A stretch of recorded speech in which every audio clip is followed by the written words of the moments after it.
నీవు నా తండ్రివి, నా దేవుడవు, నా రక్షణ దుర్గము అని అతడు నాకు మొర్రపెట్టును. కావున నేను అతడు నా జ్యేష్ఠ కుమారునిగా చేయుదును, భూరాజుల్లో అత్యున్నతునిగా ఉంచెదను. నా కృప నిత్యము అతనికి తోడుగా ఉండజేసేదను. నా నిబంధన అతనితో స్థిరముగా ఉండును. కీర్తనలు 89:26-28 వరకు. Praise Jesus. ఈరోజు ఆగస్ట్ 11 మండే. గుడ్ మార్నింగ్ పరలోకనేసే సంఘ బిడ్డలందరికీ, ఆత్మీయులందరికీ, దేశ విదేశాలు మన ప్రియులందరికీ కృపాక్షేమలు సమృద్ధి కలుగునుగాక. ఆమేన్. ఫ్రెండ్స్, ఎవరు ఈరోజు ఈ ప్రార్థనలోకి వేస్తున్నారు? దేవుడు అద్భుత రీతిలో ఆనాడు దావీదుని ఒక రాజుగా దేవుడు హెచ్చించి జ్యేష్ఠ కుమారునిగా చేసుకుని భూరాజుల్లో అందరిలో అతను అత్యున్నతునిగా ఎలా చేసి కృపనిచ్చి నిత్యము తోడయుండి నిబంధన స్థిరపరిచాడు. అలాంటి కృప దేవుడు నీకు నాకు సమృద్ధిగా అనుగ్రహించునుగాక. ఫ్రెండ్స్, ఒక సత్యాన్ని గ్రహించండి. దినమందు సండే శ్రేష్టమైన వర్తమానాలు దేవుడు మనకిచ్చారు. రాజు బిడ్డలు, రారాజు కుమారులు కుమార్తెలు ప్రభువు చెప్పారు మనకి. అదేమనంటే, నీవు ఏర్పరచబడిన వంశమును, రాజులైన యాజక సమూహమును, పరిశుద్ధమైన జనము, దేవుని సొత్తైన ప్రజలని చెప్పారు.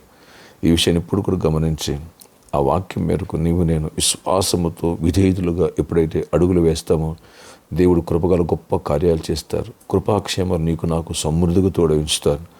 ఈ విషయాన్ని మర్చిపోవద్దు. దానికి తగిన జీవితాన్ని, దానికి తగిన ఆలోచన, నడిపింపులు, తలంపులు, ఉన్నతమైన ఆలోచన ఎప్పుడు నువ్వు కలిగి ఉంటావో నీవు నా తండ్రివి అని నువ్వు పిలుస్తావు.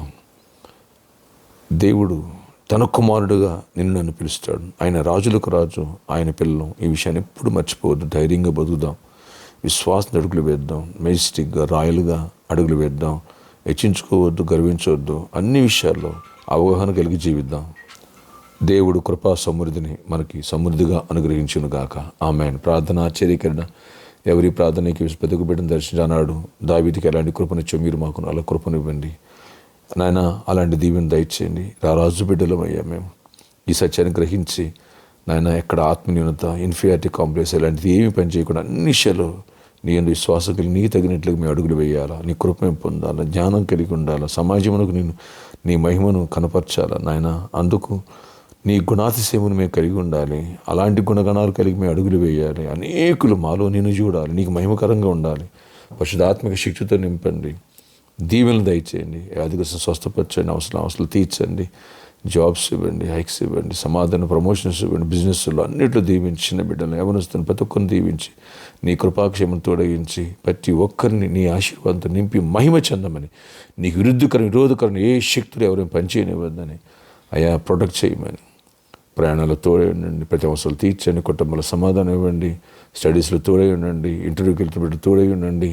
నేను అన్నింటిలో గురించి మంచి జాబ్స్, మంచి ఆపర్చునిటీ, మంచి దీవెనలు ప్రతి ఒక్కరికి దయచేసి గొప్ప కార్యాలు చేసి మహిమకంత ప్రభావాలు పొందుకోమని ఆయన గృహాలు ఇవ్వండి, ఓన్ హౌసెస్ ఇవ్వండి, అప్పుల నుంచి సమస్యను జుడిపించండి, పెళ్లి కారణం పెళ్ళి అవ్వాలి, గర్భఫలం గర్భఫలం పొందాలి, గర్భిణీ స్త్రీలు క్షేమాన్ని సుఖప్రసవాలు పొందాలి. ఈరోజు బర్త్డే, వెడ్డింగ్, యానివర్సరీ బిడ్డలను దీవించి దీర్ఘాయుషు కృపాక్షేమం దయచేసి మహిమ చెందండి. ఆ ప్రామిస్లో ఉన్న ప్రామిస్ సాల్వ్ చేయండి. సర్కస్ గ్రౌండ్ మాకు గిఫ్ట్గా మందిరం కోసం ఇవ్వండి అయ్యా. డోర్స్ ఓపెన్ చేయండి, మార్గాలు సరళము చేయండి అయ్యా. అన్నింటిలో కృప దయచేసి గొప్ప కార్యాలు చేసి మహిమ సిద్ధపులు యాడ్చుకోండి. రిజిస్ట్రేషన్ కృపనివ్వండి. అన్ని అవసరాలు తీర్చి కృపనివ్వమని, జయమునివ్వమని యేసు నామములో ప్రార్థిస్తున్నాను తండ్రి. ఆమేన్. ఈరోజు బర్త్డే జరుపుకున్నాను. Happy birthday to you. ఈరోజు యానివర్సరీ జరుపుకున్నాడుకి happy anniversary. May God wish you all have a nice day. ఈరోజు అంతట్లో కూడా ఆయన కృపాసన తోడయుండును గాక. రాజు బిడ్డలు అనే గ్రహింపుతో అడుగులు వేయి. అలాంటి మెజెస్టిక్గా, రిజర్వ్డ్గా చక్కగా ఉండు, ఉందాతనంగా ఉండు. దేవుడు దీవించి ఆయన ఆత్మాభిషేకం నేను నన్ను నింపునుగాక. ఆమేన్.